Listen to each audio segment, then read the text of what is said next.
Hi everybody, it's Dandruff with your news cartridge for Thursday, February 18th, 2016. TwitchCon 2016 will take place in San Diego from September 30th to October 2nd. Rainbow Six Siege has had an update for console that made it current with a PC version. A Futurama mobile game is coming in about a week called Game of Drones and has a new trailer out for it as well. The Eden updater for Arma 3 has had an update to make it easier to create mods for the military sim. Just started playing that one. I absolutely love it. Capcom says that they're going to start penalizing players who rage quit before the end of a match in Street Fighter V in order to avoid gaining a loss. The PC requirements are out for Need for Speed, and you can find those down below. Not going to cover them here because I'm actually going to cover another game's PC specs later. And for more free games, all you need to do is go submit your emails and subscribe to Sega's newsletter, and then wait for them to email you back codes for Binary Domain, Condemned Criminal Origins, and Streets of Rage 2, that is. Then you can just unsubscribe to them. They'll never know. Minecraft is getting a huge update that will make you fly. In-game, of course. Let's find out what else is coming in that update on today's news cartridge.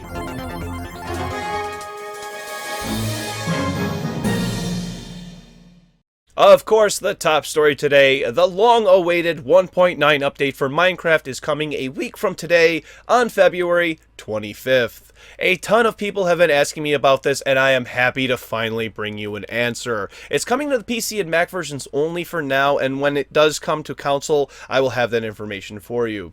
I am most looking forward to the Elytra, a hang glider that works very similar to the wing cap from Mario 64. You'll have the ability to glide, and more than likely real-world physics won't apply, so you'll be able to actually gain altitude and fly for a very long time, if not for forever.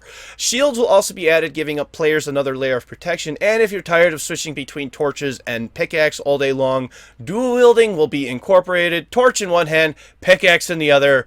Go nuts. New types of arrows, a new mob, a new natural structures like igloos, the list goes on. See below for a full list of changes, and there are a ton of them. I can't wait to play it, and for you guys to play it along with me. Next up is the PC specs for the other game I talked about in the teaser. World of Warcraft Legion is set to debut later this year on September 21st, and you can ask yourself now, can I run it? Do I need to upgrade to play the latest WoW expansion? And your answers are probably yeah and no. World of Warcraft is a game designed to be as resource light as possible so as many people possible can play it. All you'll need is an old Core 2 Duo or a 3-core AMD processor. Anybody remember 3-core processors? Those really aren't very common these days. 2 gigs of RAM and an old graphics card, or even an integrated GPU if you're running a newer Intel processor. For recommended, they want an i5 or a 6-core AMD, 4 gigs of RAM, and a relatively inexpensive graphics card. I started playing WoW back when the minimum requirements was an 800 megahertz processor, 256 megabytes of RAM, and a 32 megabyte graphics card, which somehow I managed to have fun on an Intel Extreme Graphics 2. As always, if you need help figuring out if you can run World of Warcraft Legion or any other game, then you can just leave your PC things in the thing down below and I'll help you with the thing. Xbox is getting a system update tomorrow, but you can experience some of these features now on Windows 10. Some of the cool ones are the ability to see who is in a party with your friends before joining that party yourself, a self-updating activity feed, the ability to join your friends' Twitch broadcasts if they're streaming with only a couple of button presses, program hotkeys on the chat pad to access your favorite apps easier, improvements to what's trending, and there are a ton more. If you want to see the full list of updates, then check out the description down below.